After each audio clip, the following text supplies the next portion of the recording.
Bonjour à toutes et à tous. Donc j'ai voulu faire une vidéo sur la sclérose en plaques aujourd'hui. Donc si vous avez quelqu'un dans votre entourage qui a cette maladie ou si vous venez d'apprendre que vous avez cette maladie, je vais essayer de compiler le maximum d'informations pour faire une bonne synthèse, pour essayer d'éclairer un maximum vos lanternes. Donc j'ai moi-même la sclérose en plaques, enfin je sais que j'ai la sclérose en plaques depuis plus d'1 an maintenant. Je vous prie de m'excuser pour la qualité visuelle et auditive de cette vidéo, c'était un peu spontané, je fais avec les moyens du bord. Alors on va commencer par le début. Donc qu'est-ce qu'une sclérose en plaques, ou CEP pour faire plus rapide? Donc c'est une maladie auto-immune démyélinisante. Donc on va décortiquer ça morceau par morceau. Donc une auto-immunité, c'est le corps qui se bat contre lui-même. Donc il y a plusieurs types de maladies auto-immunes. En général, chaque maladie touche spécifiquement un organe. Donc pour la sclérose en plaques, c'est le système nerveux, qui est constitué du cerveau et de la moelle épinière. La myéline, donc vu que c'est une maladie démyélinisante, la maladie attaque la myéline. Donc la myéline, c'est l'isolant des neurones. Donc il faut voir ça un peu comme un fil électrique, où la myéline serait l'isolant. Donc ça protège et ça permet au message nerveux d'aller plus rapidement. Donc la sclérose en plaques fait en sorte que le message nerveux, au bout d'un moment, ne passe plus. Donc ça peut être tout et n'importe quoi, ça peut être au niveau du toucher, ça peut être moteur, sensitif, tout ce que le cerveau contrôle, enfin cerveau et moelle épinière. Donc ça donne des symptômes très variés. Donc je reviendrai sur les symptômes. Donc ça peut faire peur, mais il faut quand même savoir que chaque individu a une possibilité de remyéliniser ses neurones. Ça dépend des personnes. Donc il y a des personnes qui peuvent remyéliniser au même rythme que la maladie, d'autres qui ont malheureusement cette capacité qui est plus lente. Donc ça varie vraiment d'une personne à l'autre. Donc par rapport aux symptômes, donc ça, comme je l'ai dit, c'est très varié. Donc c'est ce qui rend la maladie assez difficile à diagnostiquer. Donc si vous avez, après faut pas être hypocondriaque non plus, mais si vous avez des pertes de sensibilité, ça commence en général par les pertes de sensibilité. Ça a été mon cas, c'est le cas de beaucoup de personnes, mais ça peut aussi être des douleurs, ça peut être une perte motrice. Si votre médecin traitant n'est pas trop stupide, il vous enverra vers un neurologue. Et il y a 2 types d'examens qui permettent de diagnostiquer la maladie. Donc premièrement, il y a l'IRM, l'image à résonance magnétique, qui peut déceler la présence de plaques au niveau cérébral ou au niveau de la moelle épinière. Donc chez la plupart des personnes, c'est au niveau de la moelle épinière. Dans mon cas, c'est au niveau cérébral. Donc le handicap n'est pas forcément visible chez les personnes atteintes de la sclérose en plaques. Si vous avez de la chance, la chance entre guillemets, le neurologue pourra diagnostiquer la sclérose en plaques à partir d'un IRM. En général, ça se fait pas dès la première IRM. Ils font des IRM ça a été mon cas, je suppose que tous les neurologues ont à peu près le même protocole.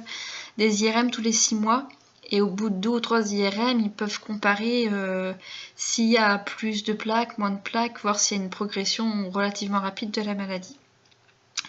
Et le deuxième examen, qui n'est pas le plus agréable, c'est la ponction lombaire. Donc je vais pas être... La ponction lombaire, c'est pas un examen agréable.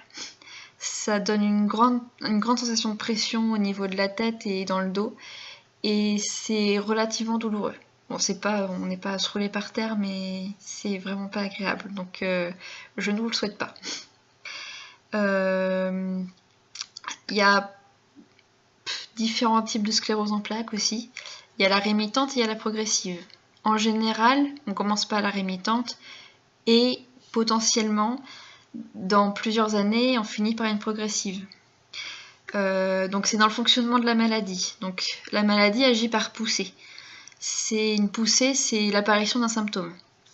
Donc quand vous avez la SEP depuis un certain temps, il vous est plus facile de diagnostiquer une poussée et de savoir qu'elle appartient à la sclérose en plaques, mais c'est pas toujours évident. Si vous avez un bon neurologue qui arrive à bien communiquer, vous pouvez l'appeler ou lui envoyer un mail si vous a donné son adresse. Il essaiera au maximum de vous aider et voir de vous rassurer pour savoir si c'est dû à une autre maladie. Là aussi, je vous le souhaite pas, mais bon. Ça sera plus facile aussi de faire un traitement de surface ou un traitement de fond, ça dépend aussi de votre SEP. Donc pour la rémitante, comme je disais, c'est par poussée-rémission. Avoir une poussée, par exemple, si à un moment vous ne pouvez plus marcher, ça ne veut pas dire que ce sera définitif. En général, on arrive à avoir une rémission de la poussée. Donc personnellement, ça a toujours été des poussées sensitives. En ce moment, j'ai une poussée de douleur, mais bon, on choisit pas, c'est un manque de chance. Et ça peut prendre une semaine, 1 mois, 5 mois, et j'ai fini par récupérer les facultés que j'avais perdues. La poussée progressive, la SEP progressive, donc tout le monde ne l'a pas dans sa vie. Après, ça dépend si vous avez de la chance ou pas, grosso modo. Il n'y a plus de rémission. Une fois que vous avez une poussée, elle est acquise jusqu'à la fin de votre vie. Mais là aussi, quand vous avez une poussée, tant qu'on ne vous a pas diagnostiqué précisément une sclérose en plaques progressive, faut pas se dire que c'est quelque chose que vous avez perdu à tout jamais. Donc ça peut être porteur d'espoir, entre guillemets. Il y a des traitements qui sont plus ou moins agréables, plus ou moins supportés. Donc là, c'est votre neurologue qui devra vous en parler. Donc il y a différents stades de traitement. Il y a des traitements médicamenteux, il y a des traitements par injection quotidienne. Et à la fin, en général, c'est quand on a atteint une sclérose en plaques progressive, c'est la chimiothérapie. La plupart des traitements agissent comme une sorte de leurre. Surtout les traitements de la SAP rémitante. Donc en fait, ça va inciter les anticorps de la sclérose en plaques à attaquer le leurre plutôt que la gaine de myéline.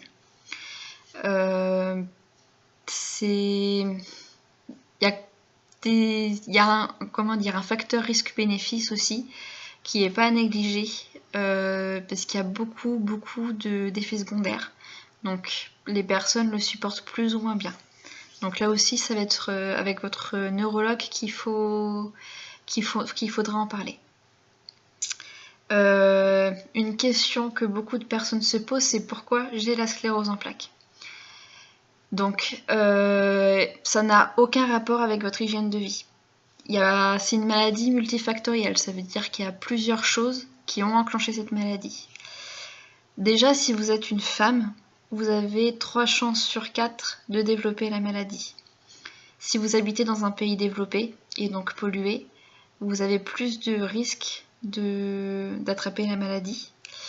Donc les gros pôles de sclérose en plaques se situent au niveau de l'Europe et au niveau Canada, États-Unis. Donc les pays les plus développés. Si vous avez déjà une maladie auto-immune, vous avez plus de risques de l'attraper, de l'avoir. Et si quelqu'un dans votre ascendance a la sclérose en plaques, vous avez aussi plus de risques de l'attraper, de l'avoir. Donc si vous venez de l'apprendre, c'est pas une fatalité en soi. Vous allez mettre un certain temps à avaler cette nouvelle. Je vous souhaite d'avoir un entourage assez compréhensif. Ça va être... Je préfère être honnête tout au long de la vidéo. Ça va être assez difficile à digérer dans un premier temps. Ça peut prendre 2-3 mois. Pour d'autres personnes, ça va prendre jusqu'à 1 an. Je vous conseille de tout cœur d'aller voir un psy. En parler à une personne extérieure à votre famille, ça peut vous donner un certain bénéfice pour l'accepter.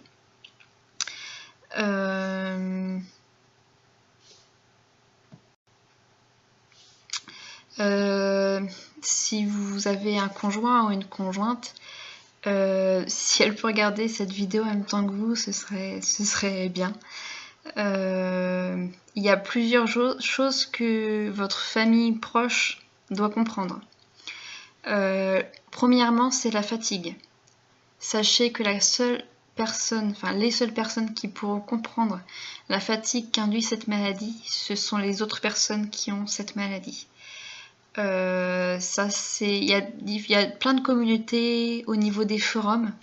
Donc si vous pouvez trouver éventuellement un forum pour parler avec d'autres sépiens, enfin, c'est comme ça qu'on appelle les personnes atteintes de cette maladie, ça peut être un avantage pour communiquer avec d'autres personnes, ça peut éventuellement vous rassurer. Il y a des moments où vous devrez vraiment vous prendre du temps pour vous reposer à fond. Donc après ça dépend aussi des conjoints, des conjointes. Au début, ces personnes vont penser que c'est de la paresse.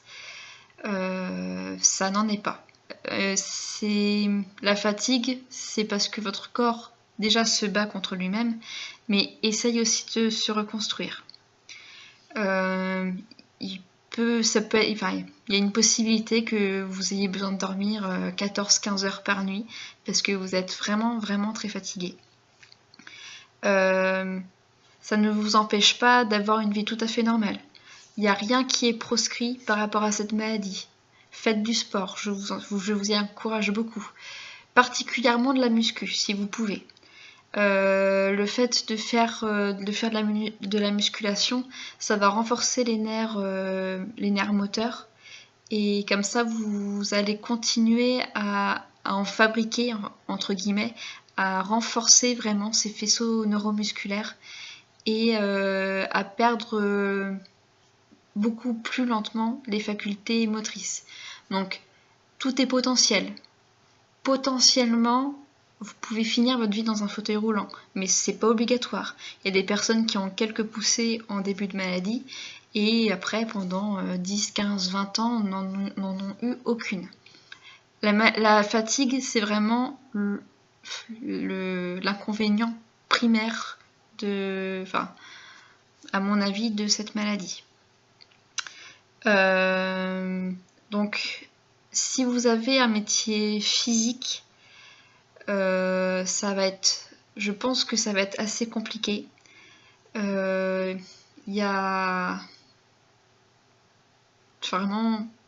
fatigue est vraiment à prendre en compte dans votre milieu professionnel. Les neurologues préconisent de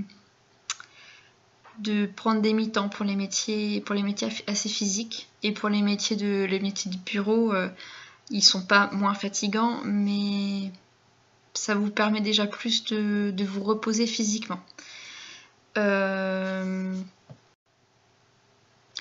y a aussi quelque chose qui n'est pas moins important, c'est prendre éventuellement contact auprès de la MDPH. C'est la maison départementale des personnes handicapées.